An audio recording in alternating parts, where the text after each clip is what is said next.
Wow, what's good, family? It's me, Coach 67 Sports TV. Shout out to the awesome and amazing LDBC, Lions Den Broadcasting Community. Shout out to the Louisiana All American Sports Network. And shout out to the greatest university in the world, the Southern University, home of the mighty Jaguars. Before I get into the video, episode 3, season 1 of our wire analysis show has been postponed until next week. One of the brothers had some previous obligations, and as a result, we weren't able to do the live stream this morning. However, we'll be back next Saturday at 10 a.m. Central Standard Time. So check out for that next Saturday.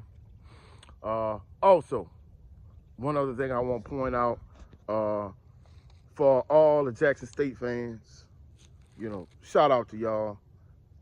Myself and my brother, Doc Holliday, on his channel, HBCU Overdrive, we did a full breakdown of the SWAC championship game a few days ago. The link is in the post section of this channel, so check it out. Not only did we talk about the SWAC championship game in depth and detail, myself from a Southern University perspective, Doc from a Jackson State perspective, we just kind of gave a full breakdown. We also talked about the all SWAC teams.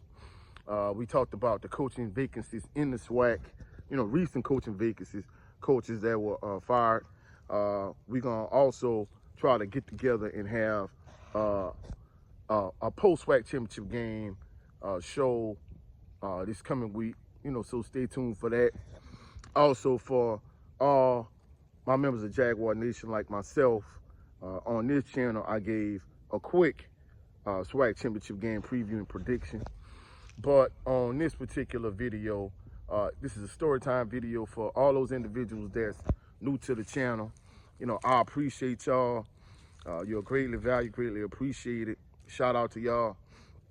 But a while back, I talked about why I don't go to Jackson State when Southern plays Jackson State at Jackson State. Now, of course, I'm not even gonna lie, I want to go to this SWAC championship game today. However, I had, a couple of family issues. Not family issues, but, mom, the matriarch of the family, she's on the cruise right now, so I have to take care of a family member while she's out of town. But in, talking about, Southern versus Jackson State, when Senior was still alive, Senior, myself, Mom, and Kay, we went to Southern versus Jackson State. This was 1995. At the time, Southern was the #1 team in the Sheraton poll, #1 team in black college football, and they were undefeated. So they go to Veterans Memorial Stadium in Jackson, Mississippi. So, we go to a vet in Jacktown, 95. Now, Southern, when they do the Boombox Classic and they go to Jackson State, kickoff is usually like 1, 2 o'clock. But at that time, in 95, kickoff was at 7 p.m. So 7 p.m. Central Standard Time kickoff. So, that's kind of late if you're going to drive to Jackson and then get on the road and drive back home after the game. So we went to the game, and I'm not a claustrophobic individual. However, in Veterans Memorial Stadium, you have to realize that year, like Southern, right now Southern is ranked number 7 in FCS attendance, and Jackson State is 1. But at the time, Jackson State and Southern were 1 and 2 in attendance. In it's FBS. I mean, it's FCS now. Back then, it was 1AA. So they were the top two teams in attendance. Of course, at the time, they also counted the Bayou Classic as part of attendance. They no longer do that. That's part of the reason why Southern got knocked down a few spots. But even with that being said, the top 2 teams in attendance. Southern was the #1 team in the Sheraton poll at the time. And Southern was undefeated, and they went to Jackson, Mississippi, and they lost the first game of the season. Eric Rounder, who really was the catalyst for everything Southern did offensively, like he had an extremely poor performance that night. He threw multiple interceptions. the dean of the SWAC, legendary coach Pete Richardson, pulled Eric Randall in that game, and future starting quarterback Sam George got his first, bit of playing time, first bit of run. But, of course, he was ineffective, and Jackson State ended up winning the game. Now, like I said, I'm not a claustrophobic individual, but literally, the way Veterans Memorial Stadium, I don't know if it's still set up the same way now, but the lower section in the area I was sitting, it was reserved, and the top section was general admission. Now, the lower section, we sat at the top of the lower section. But literally, once you got past that point, like, you literally had people sitting all in the aisle. You had people sitting all in the aisle, all over the place in general admission section. So I don't care what nobody said. In terms of attendance, they said attendance was like 2,000 short of maximum capacity. That was a lie. Because where I was sitting, you literally, both in the general admissions section and the reserve section, you literally had people sitting all in the aisle. So I guarantee you had way more people than Veterans Memorial Stadium would allow it to be. But I think, they didn't want to get in trouble with the fire marshal or anything like that. So they lied about the attendance, because I guarantee they had at least 5,000 more people than they should have had in their stadium. I mean, it was ridiculous. So, it was a real claustrophobic experience. After that game, Senior was like, hey, we're not coming to this game no more because it's way too many people. So after the game, Senior was like, he told Mom, he was like, hey, let's get a hotel room tonight. And she was like, nah, babe, let's go home. So he was like, all right, cool. So I got in the back, kid got in the back, we went to sleep. Senior drove, Mom got in the passenger seat. So, it's like 3.5, 4 hours from where we live to Jackson. So probably like maybe an hour and a half into the ride home, she was like, ooh, that was a good nap. He was like, me too. And she was like, oh, Lord. She was like, I'm not going back to sleep. So she didn't go back to sleep the rest of the trip home. Of course, we were still in the back sleeping. So he was like, hey, I told you we needed to get a hotel room, but, you wanted to go home, so we came home. So, of course, that was the law was with us that night. That was a different kind of experience.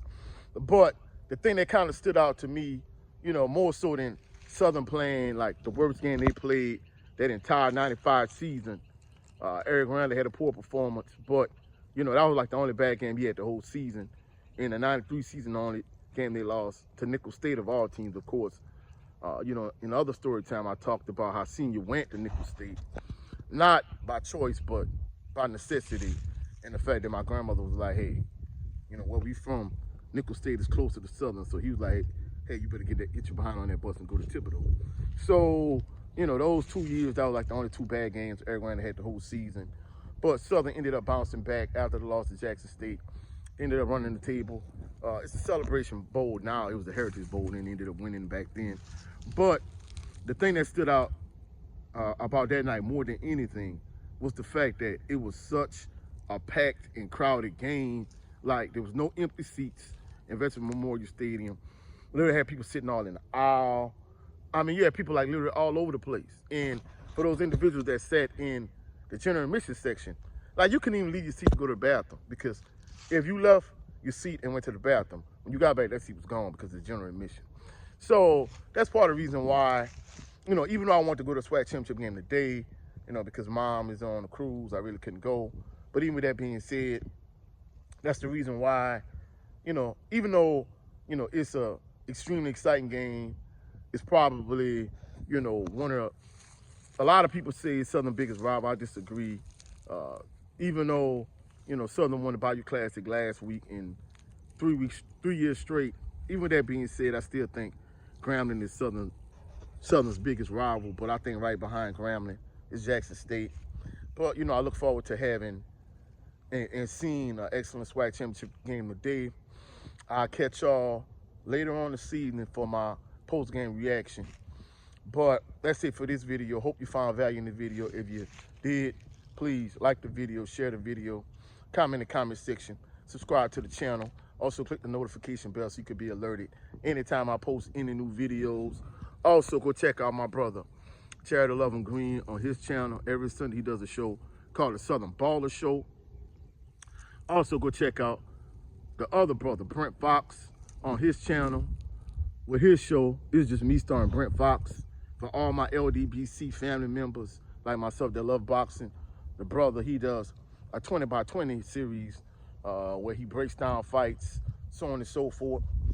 And also go check out my brother, the General, 7A Sports TV.